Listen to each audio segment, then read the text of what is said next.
Good morning, everyone. Welcome to the Friday meeting. We're going to give folks a few minutes to get into the webinar this morning. It's 8:31 and we'll start promptly at 8:35. So with that said, I'm going to go ahead and mute my microphone as folks continue to join.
All right. Well, good morning, everyone. My name is Kristen Epidahl. I'm the director of the County of Mendocino Cannabis Department. We're going to go ahead and get our meeting started today. We have a kind of a basic update for folks today, and we will make time for questions and answers or discussion towards the end of the presentation. Today's agenda will cover, and potentially not necessarily in this order. I think I have the slides switched around a little bit, but we will talk about active AG numbers and renewal applications. We'll talk a bit about the deprioritization program and reprioritization program. We'll provide an update on the in good standing portal, priority review plan, fallowing, and then we'll move into discussion. Just a reminder on how to participate in today's meeting. If you are utilizing the Zoom app, in the Zoom toolbar, there is a Q&A chat box. It is a little like narrative box that says Q&A. If you click on that narrative box that says Q&A, it will open up a question and answer tab for participants or attendees where they can type in, or you can type in questions or comments. Those questions or comments come to the participants or the presenters for today's meeting, also known as panelists, which includes myself. and Ms. Nina Holloway, who's helping us with our stream and all things technical.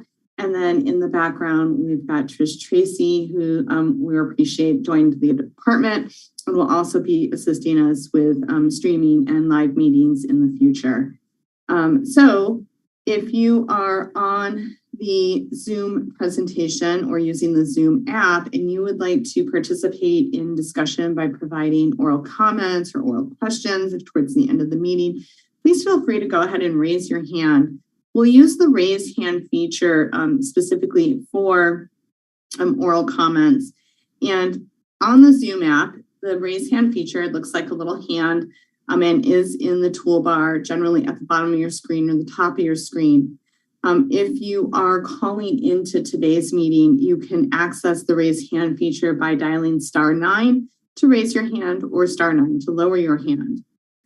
When we do get to oral comments, we'll call on the next person in the queue, so to speak, and you'll be asked to mute or unmute your device.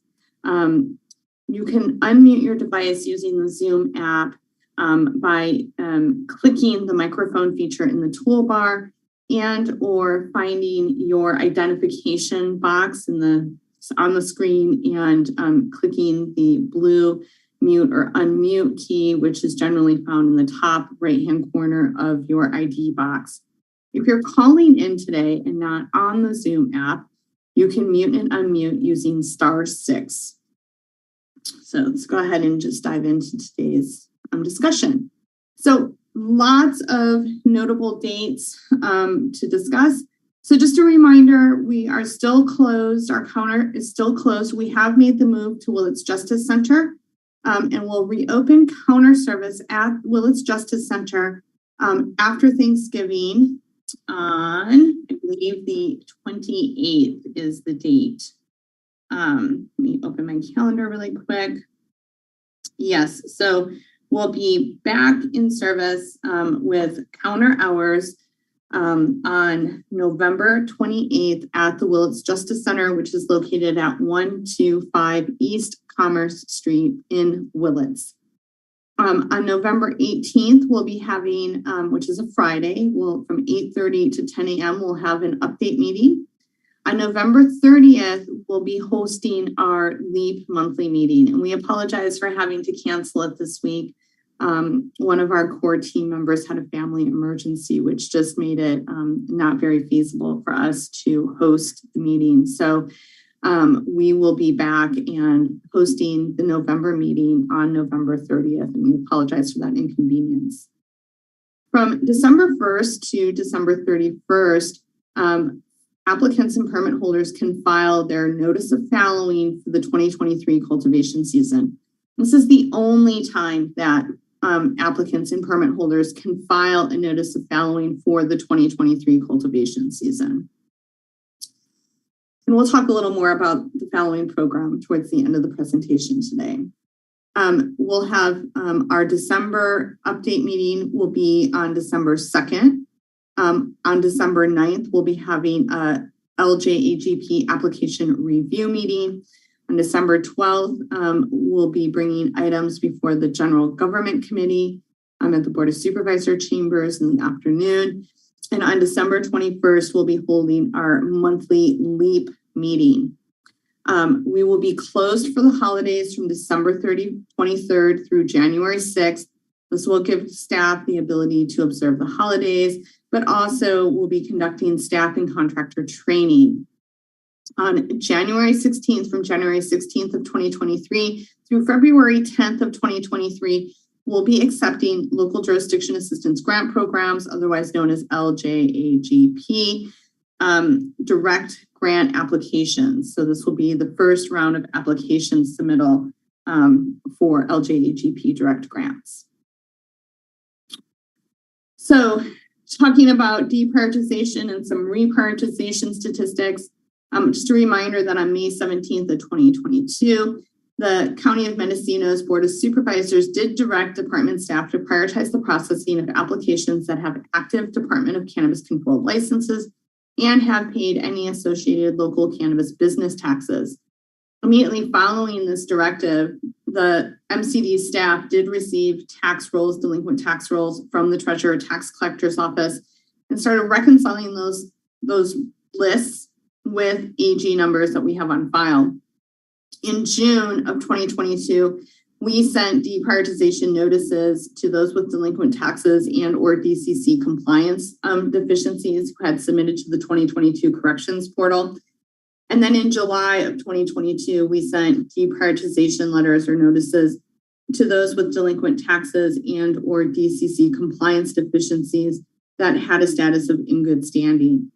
So in October of 2022, we sent deprioritization notices to all applicants, regardless of their status, and permit holders, regardless of their status, who had delinquent taxes and or DCC compliance issues. So at this point, we have second notice to some people, but at least provided first notices to everyone who has an active AG number with the department, but has delinquent taxes and or DCC compliance deficiencies. So here's a little update of what the progress looks like. Please note that the delinquent taxes and the DCC license compliance columns are not meant to add up to create a number for total deprioritization. What we see with the folks who are deprioritized is they often have a combination of delinquent taxes and DCC license deficiencies. So while these numbers don't overlap 100%, in many cases, there's more than one reason for deprioritization notices to have been issued. So starting on the 28th, we issued 590 deprioritization notices. By November 7th, we were at 512 folks that were deprioritized. And as of yesterday, when I reconciled the numbers, thanks to all of the support that staff has provided, we're at 481 that are deprioritized. Our totals of active AGs has declined some because we have experienced some withdrawals from the program. So currently we have seen 140 applicants or permit holders, I don't know which based on this, but a combination of applicants and permit holders have submitted the materials that were requested and have been reprioritized. A little data about issued permits and where we are with renewals in-house. The department has 243 permits that have been issued pursuant to Chapter 10A17. Out of those 243 permits, 198 of them are expired. But we have 152 renewals that have been submitted, and of those 152 renewals that have been submitted, we're currently reviewing 105 renewals. In good standing portal, many of you are aware, but just a reminder that the in good standing portal opened at 9 a.m. on November 1st, and that the in good standing portal will close at 11:59 p.m. on January 31st. We did send notices to applicants that should come through the in good standing portal, but we also have the information.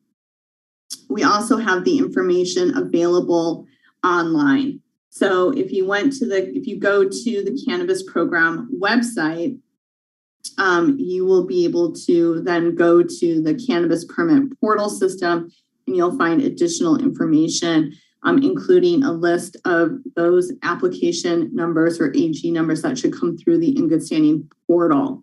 So the links are also here in this presentation, which will be posted shortly after today's meeting to the website. You'll be able to find the presentation in full on the 2022 events page.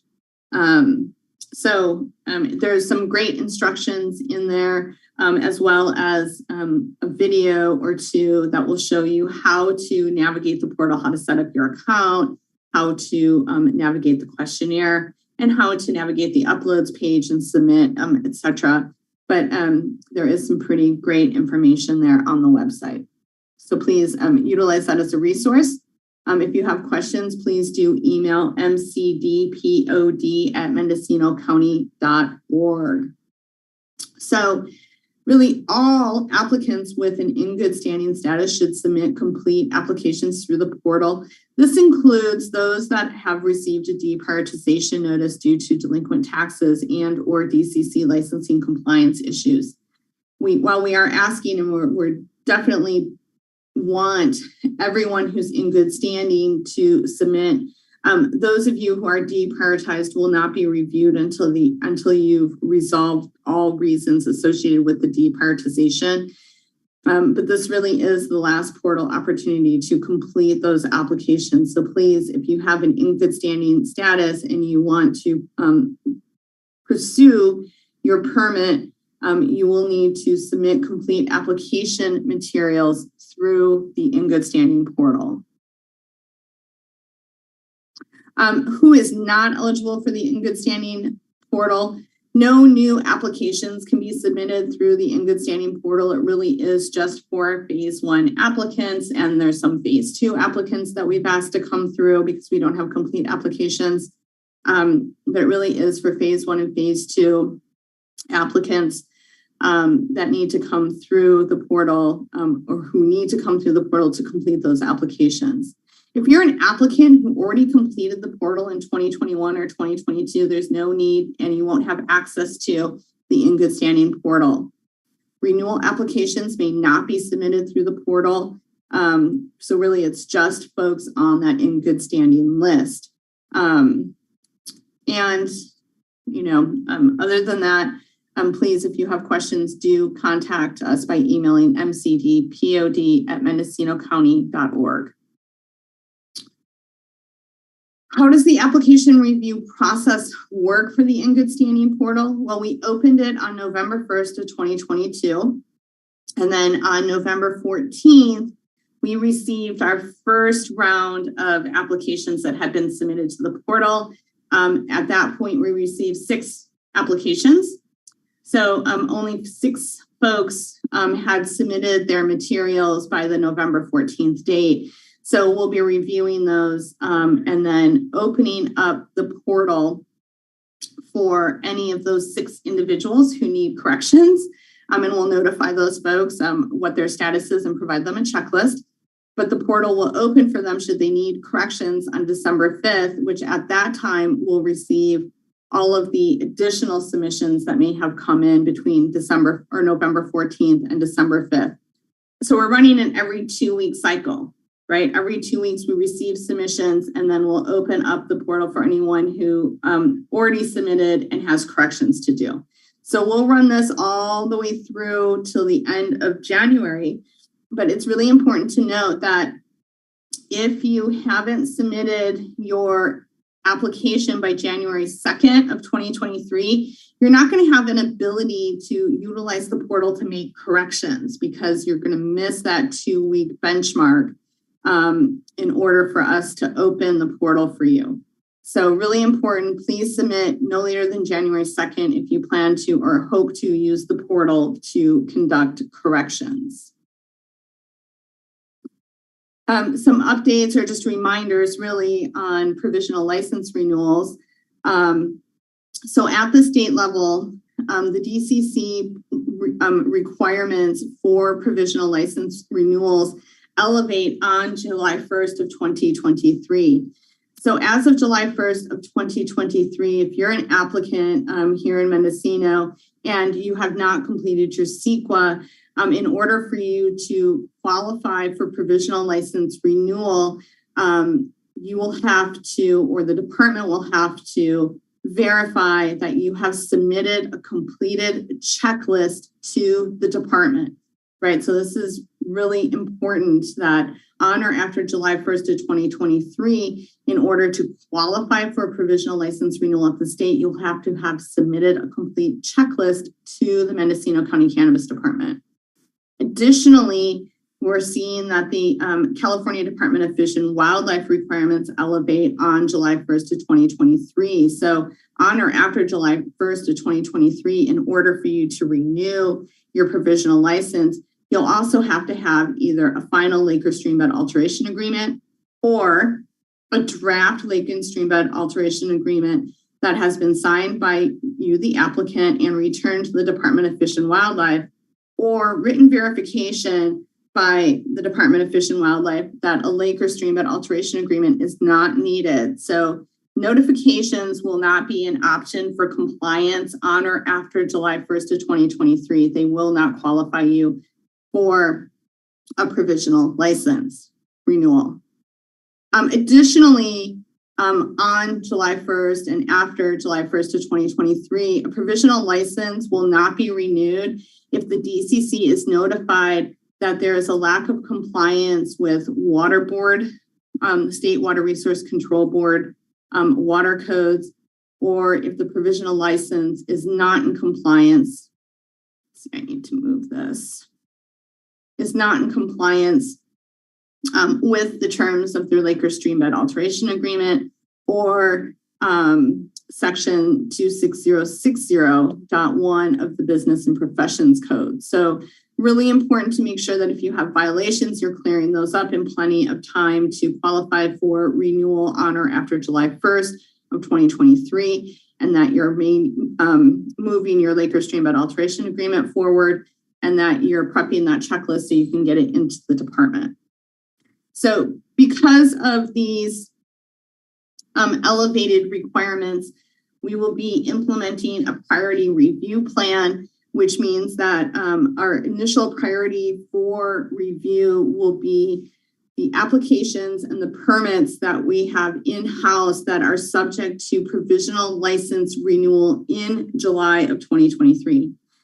Those applications are number one on the priority list, followed by the review of applications with provisional licenses that will be subject to renewal in August, followed by the review of applications that will be subject to renewal in September. And in each of these instances, we're talking about provisional license renewal. So we're utilizing the provisional license expiration and renewal timeline to prioritize our review of applications that we have in the queue here at the department. Fallowing, just an update and a reminder about fallowing. Notice of fallowing for the 2023 cultivation season will be accepted from December 1st till 11:59 p.m. on December 31st. So this is the only period of time that applicants and permit holders can file a notice of fallowing for the 2023 cultivation season, okay? 2022 fallowing affidavit must be submitted between January 1st of 2023 and February 1st of 2023. So if you filed a 2022 fallowing notice, you must follow up by filing an affidavit, a fallowing affidavit between January 1st and February 1st of 2023. This is required pursuant to the ordinance. If you fail to file the 2022 affidavit between the dates of January 1st and February 1st of 2023, you will accrue tax liability for the 2022 cultivation season. And at no time can you just file a fallowing affidavit between January 1st of 2023 and February 1st of 2023 to, fallow without a notice, right? So two-step process here. Only folks who filed the notice of fallowing for 2022 can file the affidavit in 2023. So we'll continue to keep folks up to date, and we'll do some updates to the website to make this a little easier and digestible. That is the news or the update on fallowing. Okay, we have lots of time for discussion this morning. We're going to start with Q&A questions that are in the chat box.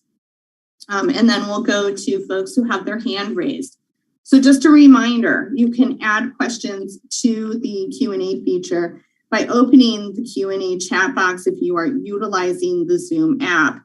The Q&A chat box is located in the tools bar, generally either at the top or the bottom of your screen. And if you click on the little chat box that says Q&A under it, it'll open up a separate screen where you can type in your question or your comment, which we will do our best to respond to all questions and comments.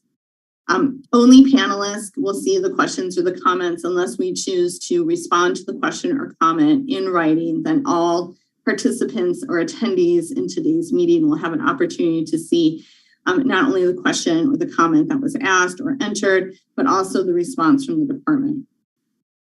If you would like to get into the queue to provide an oral comment or ask a question, you may raise your hand. If you're on the Zoom app, you can find the raise hand feature in the toolbar. Again, bottom or top of your screen, it just looks like a hand.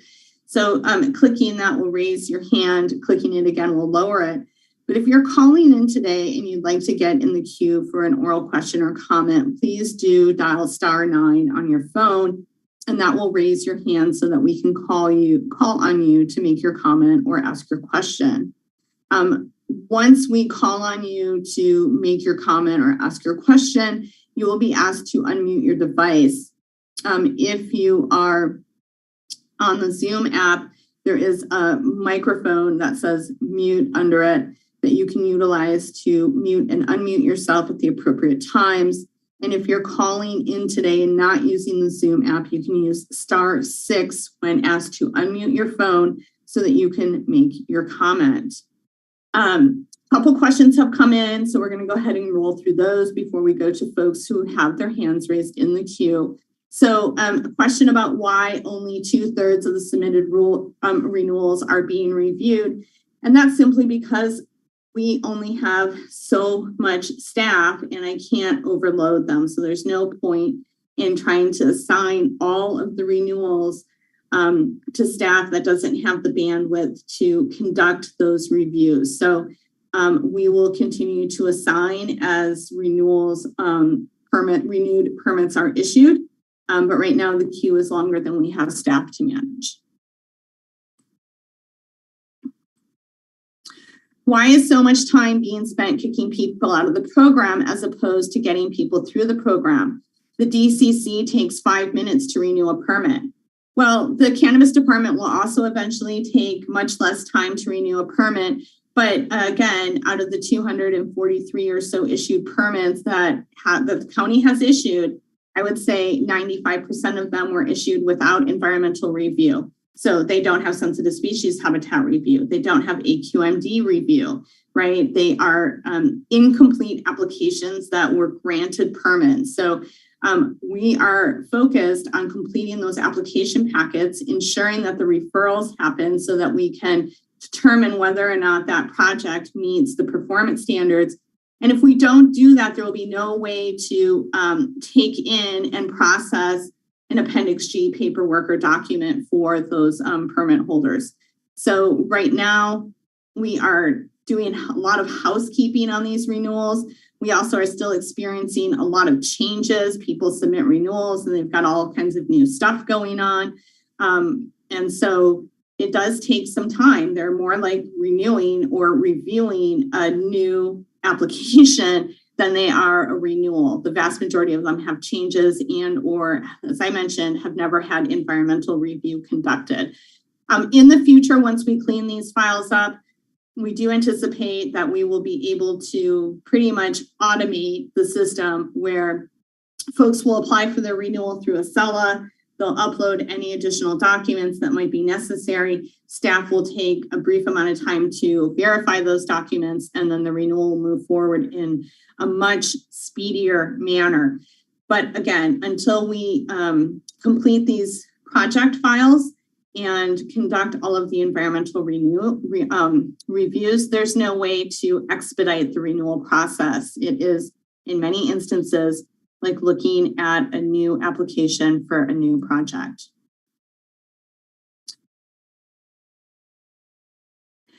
We have very few deprioritized applicants or permit holders that we deprioritized in error, less than a dozen. So yeah, not very many. Why is MCD choosing to not allow corrections to IGS portal submissions after January 2nd? We're running on 2-week timelines. So, we aren't dedicating our staff, 100% of our staff, to turning these submissions. And IS can't dedicate a full-time staff person to opening and closing and processing or providing us with submissions. So we're on a 2-week timeline. And so the January 2nd date is based on the 2-week timelines that we set forth for corrections.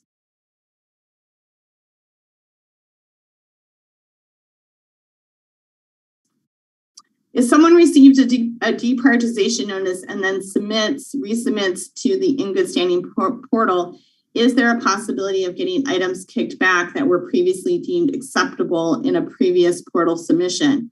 No, because if you submitted previously to the portal in 2021 or 2022, you're done. You've completed that application and you're not coming in through the in good standing portal. So, right, only folks who have in good standing acts or in good standing statuses are eligible for the in good standing portal.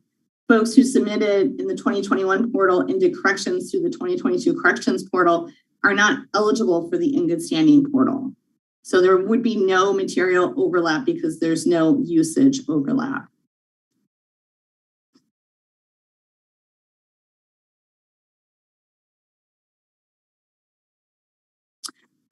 So can we please address CDFW and provisional license requirements if an applicant received an op law determination from CDFW? I think an op law determination qualifies you under the Lake or Streambed Alteration Agreement component of what's required for provisional license renewal on or after July 1st of 2023. However, I do think it's important to also note that if you have an op law letter, please check the dates on it because those aren't forever letters, right? They do expire, and you want to make sure that you're submitting any additional paperwork that may be required to maintain your permit status with Department of Fish and Wildlife.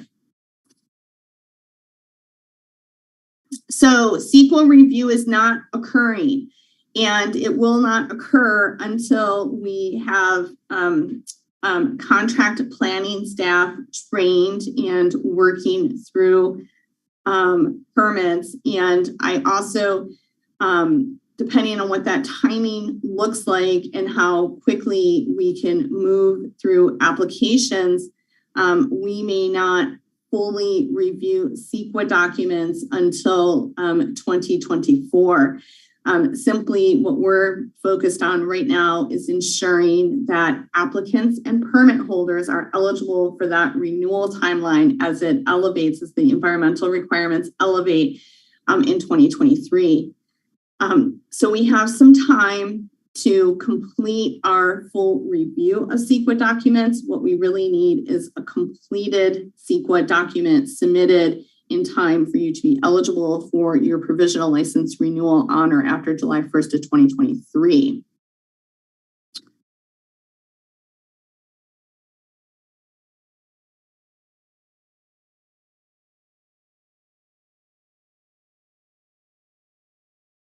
So some more questions about like how we'll be managing, oh gosh, I'm so sorry. A couple of questions about how we will be managing renewals of permits that expire between now and July 1st of 2023. We will be processing through renewals just like we are now. Renewals have been prioritized for us. We're not processing new applications. We're currently processing renewals.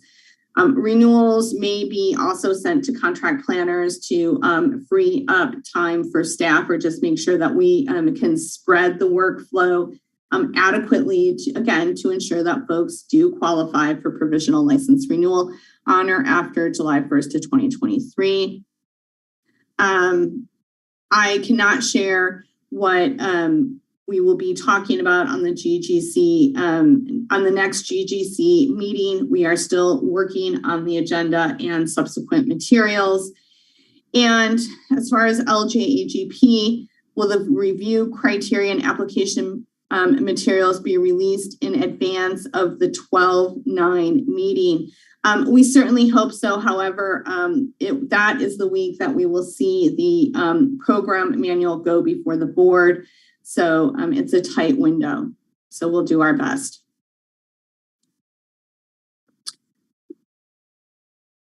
How long do you think average it will take to go through an application?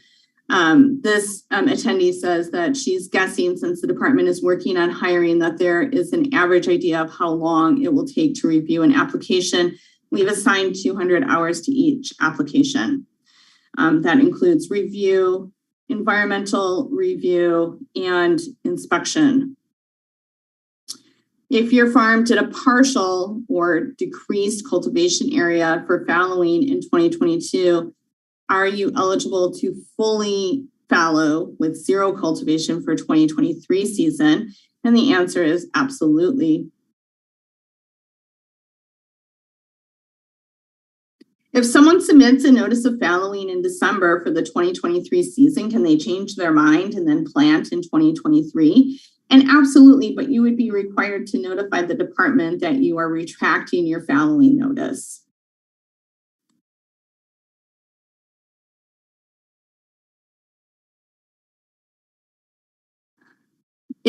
What if an applicant or permit holder submits a fallowing notice for 2023 for all of their garden, and then all of a sudden the market starts upturning, right? It starts strengthening and there's incentive to plant. Is there an avenue for someone to change that fallowing notice? That's a really great question. I would say that there probably should be, but we haven't really thought about that, and it hasn't been a bridge that we've crossed so far. But I think if you can retract your fallowing notice, you probably can amend your fallowing notice, is what I would suspect. And I think we could probably provide a pathway for that.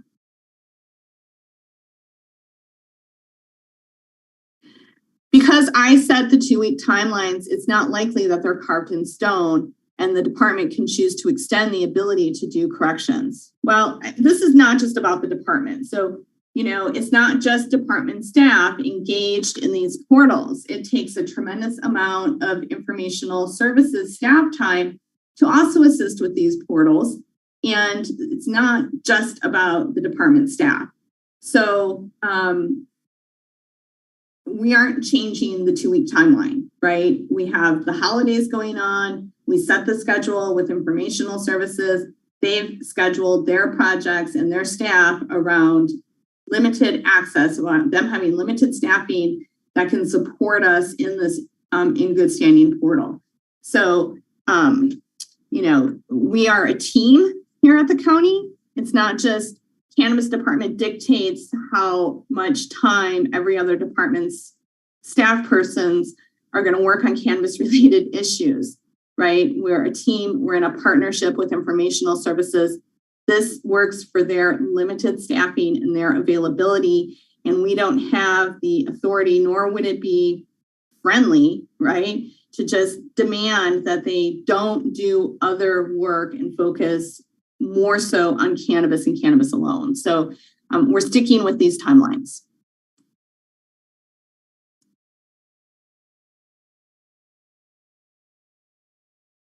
So a question about the sensitive species habitat review and quote, refer to DFW or not screening process, unquote. What progress has been made since the last GGC meeting when direction was given to MCD and County Council to review and modify the screening tool such that over-referring is not occurring? We did not receive that directive. We talked about training to ensure that over-referring was not occurring. So we have been working on training. And so we'll be doing more training. The contract is completed and executed with Department of Fish and Wildlife. We have meetings scheduled to reinstate the referral process as they've had some staff changes there. So we are very close to having a referral opportunity available again.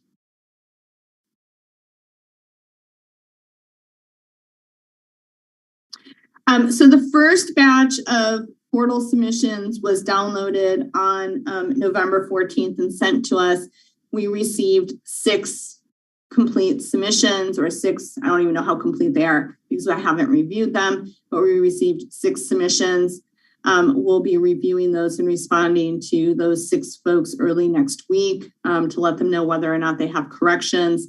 And then if they have corrections, we'll be opening their portal so that they can submit the said corrections on December 5th. And so moving forward, we will be using, again, the every 2-week transmittal date where we'll receive submissions. And at the same time, we'll be asking IS staff to open already corrected submissions that still need additional information put into the portal.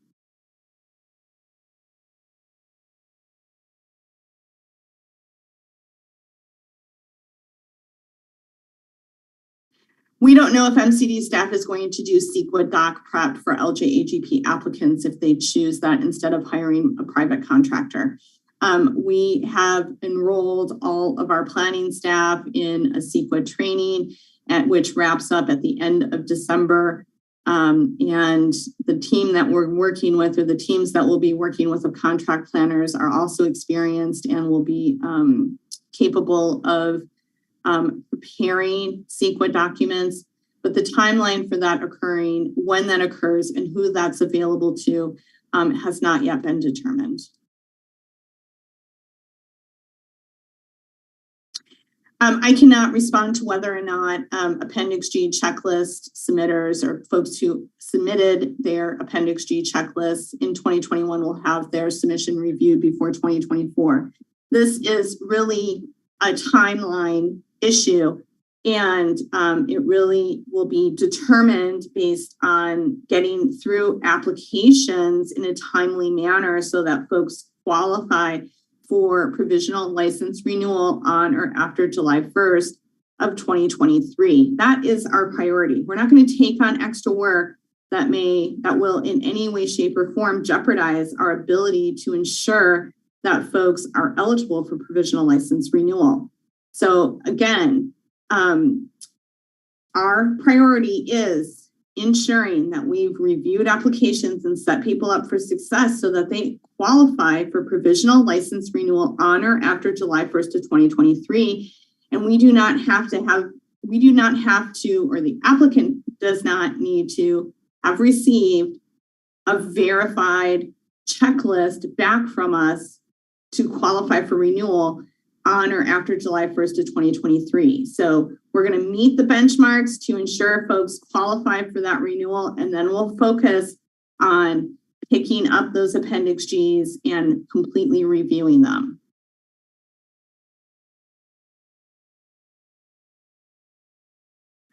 Okay.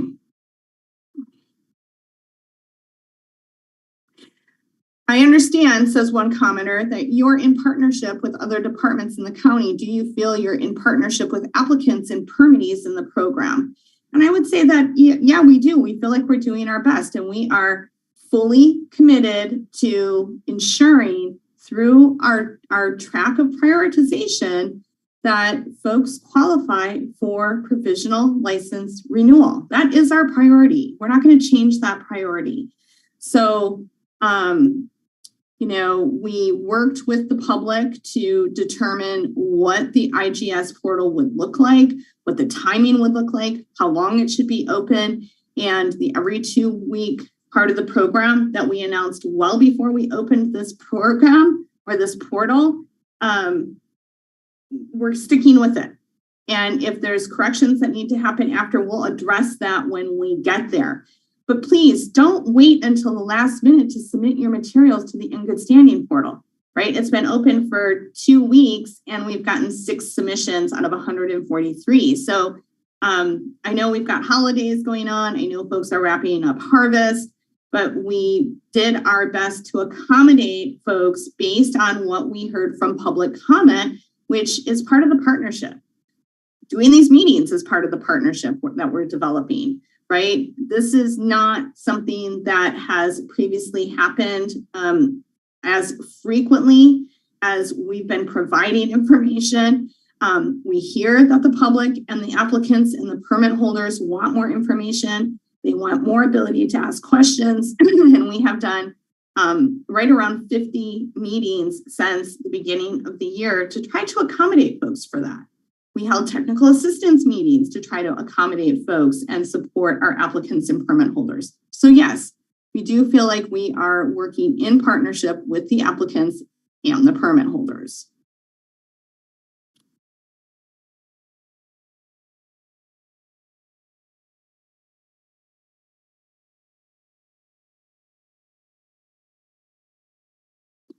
Ms. Myers, I don't understand your question. Maybe you can raise your hand and ask it verbally. The status of the RFP for contract support, we have not hired a firm yet. We're working through contract negotiations right now. And so we will announce who has been hired when it goes to the board for approval, which we are hoping to get it still on the December board meeting, one of them. So if the MCD is not processing CEQA applications, how will you notify the DCC that provisional license holders are in progress with CEQA analysis? Well, really, we need to process your application into a permit, and then that permit application, that permit material, or the context of that permit, right, and all of the materials that went into us issuing that permit is necessary for the applicant, now the permit holder, really, to develop their Appendix G CEQA materials. And the code reads that we need a complete document on or after by July 1st for folks to be eligible for provisional license renewal. That does not say a certified CEQA document. So we are compiling and have been compiling a list of all CEQA reviews that come in. So we have a list and we know who submitted and who hasn't. Again, also, we provide that list to the state on a regular basis as part of the local jurisdiction assistance grant program reporting. So we will continue to compile our list of folks who have submitted, and we will continue to pass it forward to the state.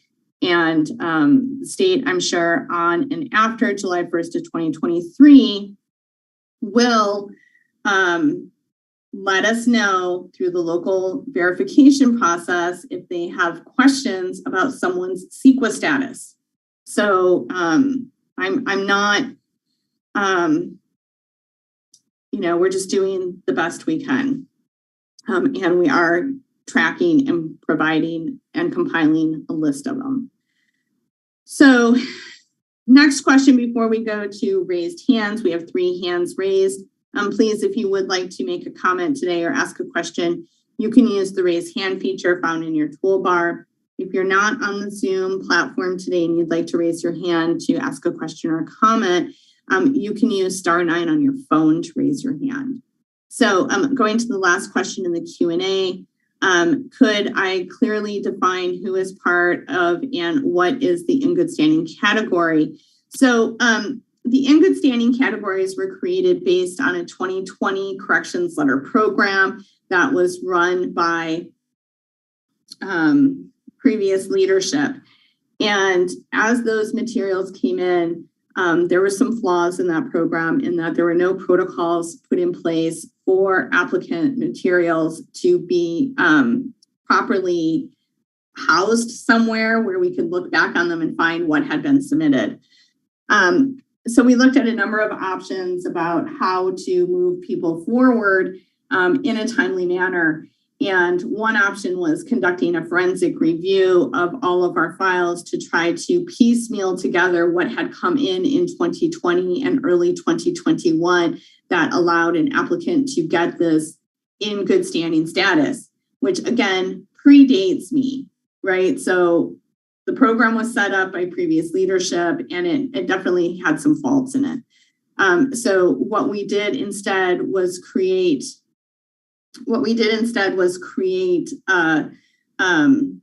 or allow for everyone who had been issued, right, in 2020 and early 2021 in good standing status.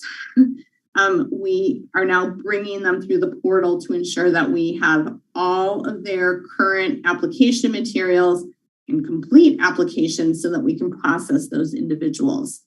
I can't really manage or change who shows on the main screen of your Zoom. That's really probably in your Zoom settings. So I think you're going to have to, that's not our setting. That is the Zoom settings on the attendees end. Mm-hmm.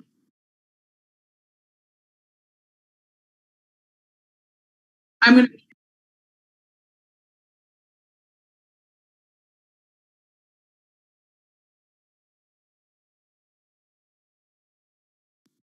Thanks for that, Nina.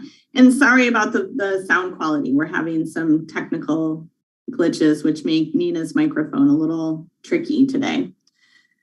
Okay, I said while we have 2 more questions that came into the Q&A feature, I do want to make sure we get to folks who have raised their hands. So I'm going to transfer over to folks who have raised their hands. I'm going to put the timer up to do that. We're going to set it at 2 minutes. I'll try to get back to questions in the Q&A feature. We're going to hear first from Hannah Nelson, followed by Lauren Mendelson, and then Chantal Simone Pietri. So Hannah, you should be able to go ahead and unmute your device and ask your question. Good morning. And also just a quick note, not everybody who had previously responded correctly to all prior corrections from the previous administration were in fact listed as good standing. Your office didn't get to review everybody, so a lot of people have to go through the first portal. At any rate, back to the questions. Will a full work plan with all MCD scopes of work and timelines be published? The next question gets to a little bit more specific with respect to the CDFW review of SSHRs and their comments. Their contract expired on November 2nd, so I'm wondering when that contract is going to be extended and when it's going to come back to the Board of Supervisors for approval, and how that specifically fits into the timeline of the work that they need to do once the referrals start again. And then our equity applicants that have already gone through Elevate and passed on to MCD for review and then into the Cobblestone eventually halted if there are veg mod issues or other issues of concern to MCD. And if so, why? And you answered my contract question. And let's see, there was one other thing. Oh, with respect to the upcoming GGC meeting in December, I think that the specific question about advanced materials had to do with the new veg mod process. So I don't know if it's possible for you to check in with County Council and see. He had indicated at the last GGC meeting that there might be a way to publish those materials in advance of not just the Thursday night before the Monday meeting, just so that people could be more prepared and more efficient. Thank you.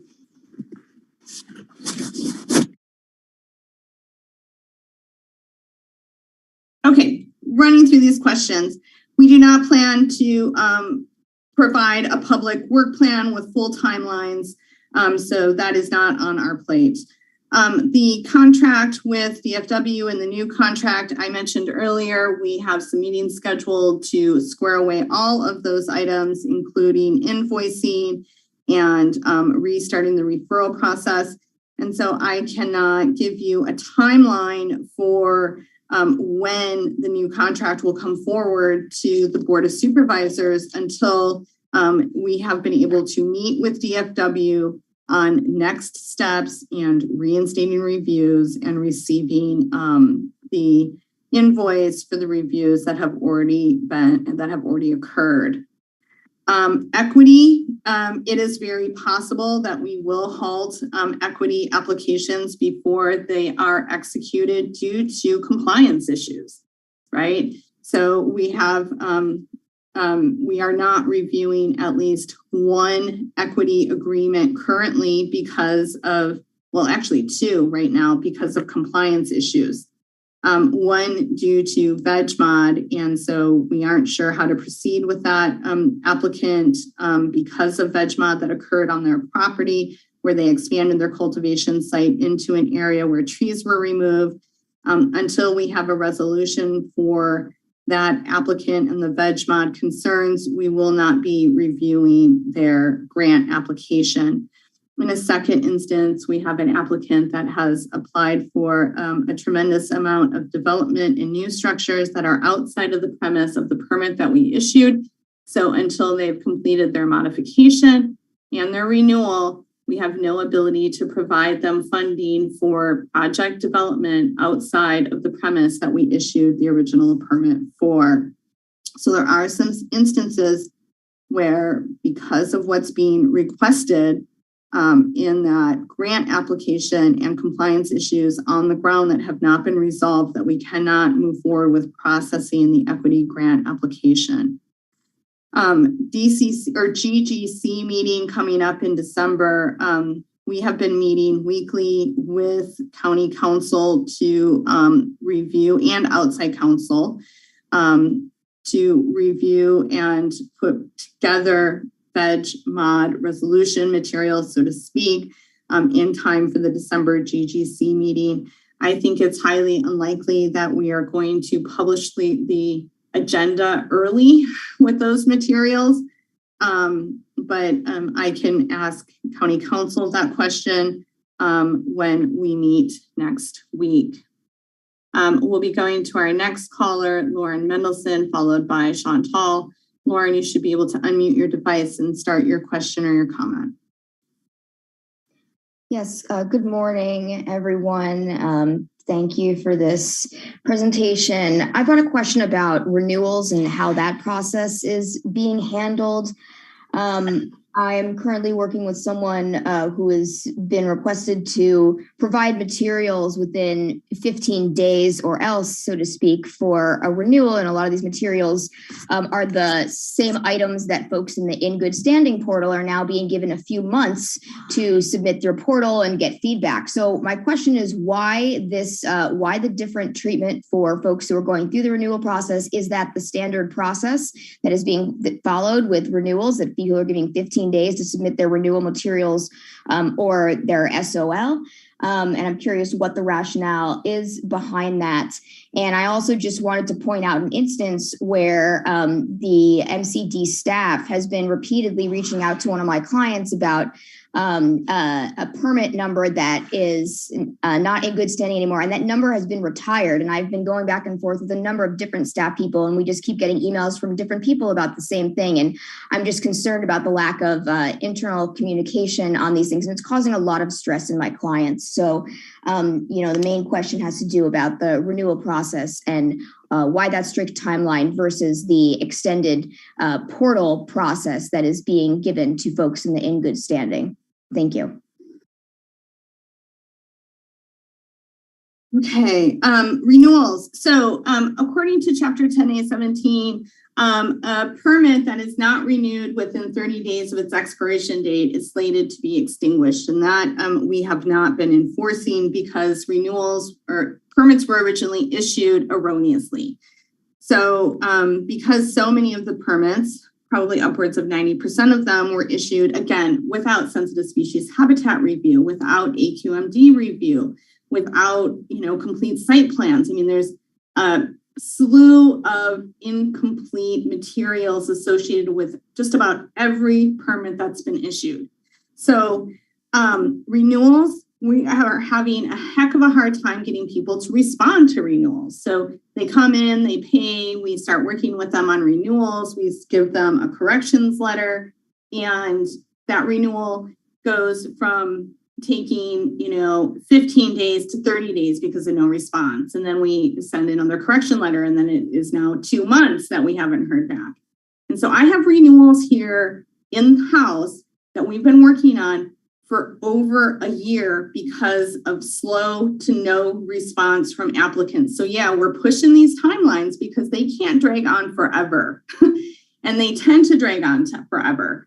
So we're really trying to narrow the windows so we can get the materials, so we can get through them, or they're going to bog down the entire program where we're not going to be able to meet deadlines at the state level. So yeah, we're sticking with the 15 days. We're trying to get these materials cleaned up. This is the standard process. And so if for some reason you can't meet 15 days because you have site plan amendments, turn in everything else and email and say, my site plan person isn't going to be available until this date. Can I have an extension on my site plan? Right? But we need the communication because, again, there are a significant number of renewals where people just don't respond, or we ask for 5 documents, we get 1. We come back, we ask for 4 more documents, we might get 2 20 days later, right? This makes these renewals virtually impossible for our team to process. So we are putting timelines on it that are rigorous so we can try to get through these materials. And we would be happy to give you 30, 60, 90 days if they were getting turned in 30, 60, 90 days before they expired. But in most cases, they come in a couple of days before expiration and or after expiration. And because we've been bogged down with applications, we have a logjam of renewals. Plus, last year we did a massive renewal update, which put most expirations in July. So not only did we get, bogged with corrections portal and not having the staff to do both corrections portal and renewals, we have upwards of 50% of our issued permits expire in July, August, September. I cannot respond to your question about a permit number that's been retired and the communications that have gone back and forth because I have no idea what the issue is. So if you could just send me an email, nevedalk@mendocinocounty.org. That's Nevedal, Nevedalk for Kristen at mendocinocounty.org. Provide me the information. I'll look into what's going on there. But without further information, there's no way for me to respond to your question, Lauren. Okay, going on to Chantal, and then we'll go back to some questions that are in the queue. Chantal, you should be able to go ahead and unmute your device and ask your question this morning. Good morning, Ms. Nevedal and everybody else. Thank you for this meeting and the information shared and the opportunity to dialogue about the program. I have, I think, 4 questions and 1 request. The first question has to do with the criteria shared in between the agencies to demonstrate compliance or meet the standards required for the provisional renewal after 7/1/23 or the transition from provisional to annual, particularly with the State or Regional Water Board and DFW. And I probably will follow up in writing with you directly about this one, but what I'm looking for is more specificity as to what exactly are the criteria that the MCD is looking to receive from the Water Board to establish that those minimum standards are met to allow the transition or renewal. When you say Water Board compliance according to the Water Code and DFW, the proper documentation is what that refers to. The second question is specific. Who is the outside counsel that the county is consulting with regarding the VegMod draft materials? It'll come before the board, I think, on the 6th. And the third one, this is the request, is we've asked this multiple times, given that the timeline for potential CEQA document actual review, I have 2 more questions. I'm just going to go ahead and ask for another 30 seconds so I can state them all. The CEQA review standard is if the MCD would be willing to take an exemplary standard or produce one of your own in addition to what is already available as far as documentation so that everybody can begin to prepare the closest to an ideal submission, given that we may have 18 months to do this. We're still working with very little communication back from the department regarding what will meet the standard of review. The next question has to do with CEQA review. In the past, in many meetings, you conveyed that CEQA materials would or could be reviewed simultaneously with the local permit renewal. And my question is that possible or happening? I know you already answered the question that secret review is not happening now, but once whatever this new contractor is up and running for renewals for DCC renewals that have expiration dates prior to 7/1/23, can simultaneous secret review and local renewal occur? And the last question is just a kind of procedure and improvement of communication. If you could please figure out with the county and the Zoom restrictions that there are, a way to allow commenters who are using the raise hand function to have their video so that you can see our faces while we're sharing our comments and questions. Thank you.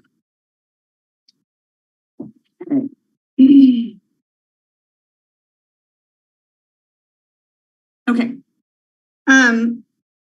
So the criteria shared between agencies in reference to this State Water Resource Control Board and the Department of Fish and Wildlife is in statute. It's in Business and Profession Code. It's not a MCD regulatory piece, and we won't be reviewing for those pieces. This is what the state is going to require from each and every applicant or permit holder throughout the state of California in order for them to be eligible for provisional license renewal. It was codified into statute, the language that I shared in July of 2021 via the governor's trailer bill, and cleaned up a little bit via the baby trailer bill, which really was an amendment to the original trailer bill. So you'll be able to find that information by going to Ledge Info. And then if you, once you're logged into Ledge Info, you can go ahead and go to the codes section and then go to Business and Profession Code. And then you would find this, I believe, in the licensing section. And I want to say it's like 16052.5-ish. But it is in the licensing section, and you can read those requirements, Chantal, by going into B&P code. And so it's codified that way. But DCC is not allowed to renew any provisional license that doesn't meet the stated DFW requirements and the stated violations, so to speak, restrictions. So I would encourage you to go through the B&P code and read about the requirements for provisional license renewal there. That's really where this language is coming from. Outside counsel, so we're still working through a contract that predates me and then was extended by the Board of Supervisors after I joined the county to work with Abbott and Kinderman as outside counsel. They are supporting county counsel in the vegetation modification materials that we plan to bring to GGC. Timeline for CEQA document review. Can we put an exemplary standard process in place that would help folks understand what the ideal submissions are? I don't really think that that's possible, so to speak, because each and every one of these are project specific. So they're going to vary from project to project. We can have some more meetings about CEQA development. But for example, each project is going to utilize their sensitive species habitat review to complete the section about biological review in the Appendix G checklist. Additionally, they'll utilize the AQMD information to complete the air quality section of the checklist. And as many of you as many agents know who are working with multiple clients or applicants, they will have very different responses for their sensitive species habitat review and often have a variety of responses or references, referrals come back for AQMD. So that's part of the challenge in making it a standard process. Additionally, I want to just remind folks that on the website, if you go to mendocinocounty.org, you click the departments tab in the top toolbar, so to speak, you go to cannabis program, you click the CEQA, the bluish green CEQA box on the main page. When you land on the cannabis program site, it'll take you to CEQA information page, and there you'll find the California Department of Food and Agriculture's project description, sample, and guidance document. That really is the meatiest, I think, most challenging part of completing the Appendix G is drafting that project description. And so I think an example, again, is not going to suffice because everyone's project description is very specific, not only to their project, but to where that project is located, the surrounding zoning, the surrounding topography, and the conditions that are specific to the location where that cultivation project is located. But I do think that the form that's part of that CDFA guidance doc can be super helpful for folks. So reading through the materials, it's a little bit of a long read, so to speak, but you have some guidance materials in the front of that section. You have, I want to say like appendix or attachment A, which is a rural sample. You have attachment B, which is an urban sample of a project description for cultivation. And then attachment C, as in cat, is a form version of how to write a project description. I really recommend folks start looking at those materials and start working through that form so they can have a framework for crafting their project description. So between the guidance materials and that form, you should be able to really start moving forward with that project description. That is going to be the most time-consuming and detailed portion of preparing an Appendix G document. Okay. Can CEQA be reviewed with renewals? We are still hoping to do that, but again, our goal is to meet the deadlines for folks who are renewing those provisional licenses on or after July 1st. So a lot of it really depends on if we can get, a full 20 or more contract planners in place in early January and really start moving through these applications. We are not willing to jeopardize applicants' renewals by taking on CEQA review that doesn't need to happen. I know folks are anxious. I'm anxious to get into those CEQA document reviews as well, but they are timely. They are time consuming, I think is what I should say here. And there's no guarantee that we'll have enough staff and enough people available to ensure that we can start conducting CEQA reviews right away. So I'm not making a full-blown commitment to when we'll start those thorough reviews of your Appendix G documents, because again, our priority, our top priority, our number one priority is ensuring that folks have the ability to qualify for license renewal. Zoom restrictions. There's no way that I'm aware of, and we struggle with this in board chambers as well, to have both the caller be shown who's speaking and the timer. So, I can ask staff to do a little more research on that, but it's really because of the timer that's not easy to do.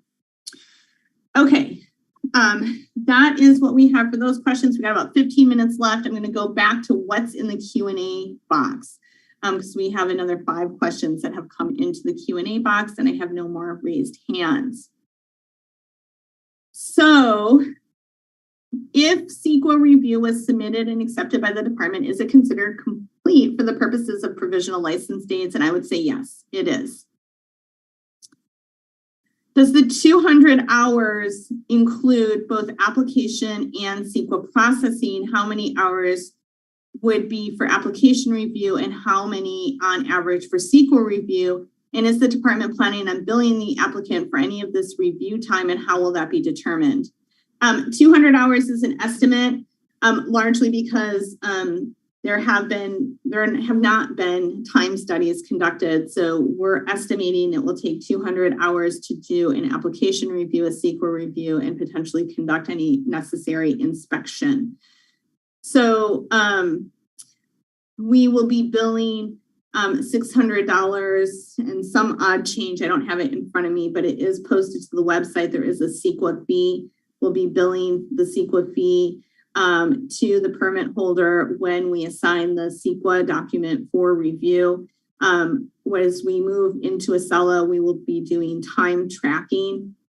And then if time starts to run over, we will be billing applicants and permit holders directly based on the weighted hourly rate, which right now is $90 an hour, but maybe more for consultants that have your application.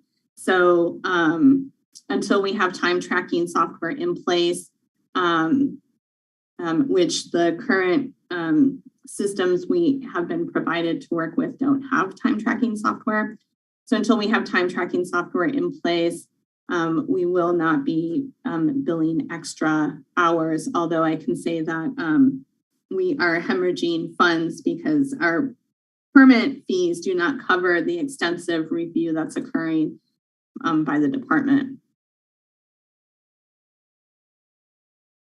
Yeah, there will be a way to see what's needed for the application for the LJAGP direct grant program before January 16th. We'll be hosting a meeting to specifically review that application on December 9th. So that's a Friday. It will run from 8:30 to 10 a.m. And so we'll walk through the application then. So it will be available, if not before the 9th, no later than December 9th. And then again, we'll be having a meeting, and that meeting will be all about walking through that application and its requirements, and we'll provide some time for Q&A. With all due respect, we will have to agree to disagree. There are no settings available on my phone or tablet to change the video to the main speaker. At about half of the meeting, Kristen appears as the main speaker, and at the other half, Nina appears. We have no control over that. So I apologize, but we do not determine what your device presents and doesn't present, right? So I would encourage you to maybe Google Zoom features and see if you can find some tutorials or some support so you get the view and the information that you want in the way you want to receive it during these meetings. I apologize. There's nothing we can do on our end to make that more cohesive or work better for you. I apologize. When a license or permit locally is renewed, is that permit valid for 1 year or 12 months from the newly approved date? And I would say yes. So if you submit your renewal and we don't get to it until 6 months after you're expired, and we issue it 8 months after you expired, it's going to be from the date of issuance for a full 12 months in almost all cases.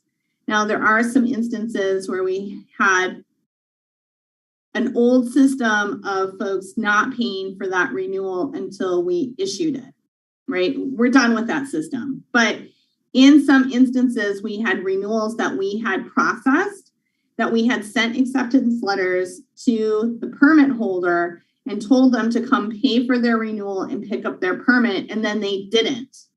So in those instances, the dates on the renewal are different. We're not going to let someone in that sort of old process, right, not pay for a renewal for a year and then issue a renewal because they suddenly come in for the next 12 months. So there have been some exceptions to issuance deadlines, largely because people have failed to come in and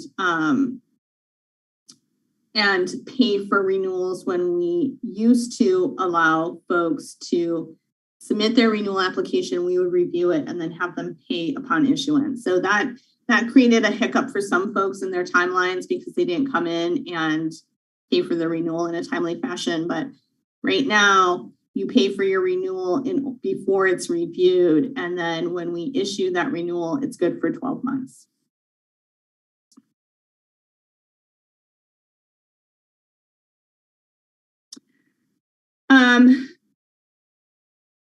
Will the MCD please issue a your CEQA submission is complete determination in writing? We do respond to CEQA submissions saying that we have received a complete set of documents that are eligible for review and that we will be billing you as soon as we have assigned said materials. Okay, I have one hand raised, followed by Chantal. So Stuart, Marcus, we're going to go to you, and then we'll go to Chantal, and then there won't be time for additional questions. I apologize. We have 9 minutes left. So Stuart, you should be able to go ahead and unmute your device and ask your question or make your comment.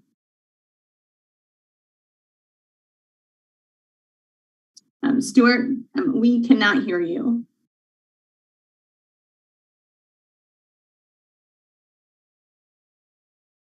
Okay.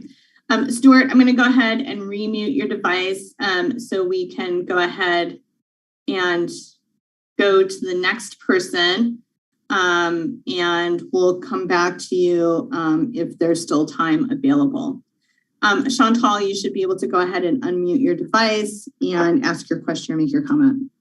Good morning again. Thanks for letting me come back into the queue. I'm coming back to the last question I just submitted in the chat regarding the documentation that the county has determined that the CEQA submission is complete. I appreciate the answer that you gave, and that does give some form of a response or some clarity as far as how the MCD is handling CEQA submissions and the written communication or confirmation of receipt. Of those I've submitted, I've definitely received a variety of different forms of confirmation of receipt or dialogue back and forth with the planners that are working on them. My question that I put in the chat was specific to the standard that the DCC is requiring in regulations in order to allow renewals of provisionals after 7/1/23, is that it be determined that there is a complete CEQA submission that has been received by the local jurisdiction. And the request was specific that the MCD please issue an email response at the point of when that determination has been made by the county that the CEQA materials submitted are complete. Does that make sense? It does, and I think what you're asking for is a canned response, so there's no variables. So we can work on a canned response so it says the same thing every time we have deemed that a submission is eligible for review. Thank you. Okay, thank you. Okay, our next caller is going to be Paul Hansberry. Paul, you should be able to go ahead and unmute your device and start your question or your comment. Hi, yes, good morning. I'm a little bit confused. It seems to me that we're looking at things to renew the provisional instead of moving forward to an annual. So I guess what you're doing by July 1st is saying that you have a complete submission but no review. But if you had a review, you could submit that to them and then we could just skip the renewal of the provisional and go directly to an annual if it were already reviewed. So I'm just wondering what's holding up the review process.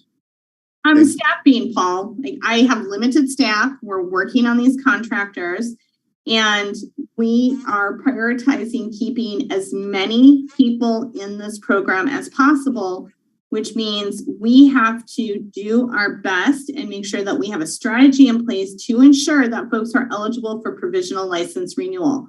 Remember, folks cannot cultivate without both local authorization and a state license. So in order to meet the board's directive of keeping as many people in this program as possible, we must ensure folks are eligible for provisional license renewal. If folks fall out of those provisional licenses, it's going to be really hard for them to stay in the program because they'll lose their ability to cultivate. So I know folks are anxious to transition into an annual. You'll have through the end of 2025 to transition from your provisional to your annual. So we are eating this elephant, so to speak, one bite at a time. So Paul, you have some additional time. You can go ahead and unmute yourself and we can run the clock if you have additional questions.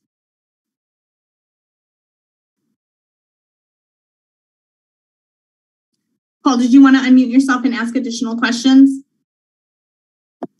No, I think I'm done for today. Thank you, though. Okay, thank you so much.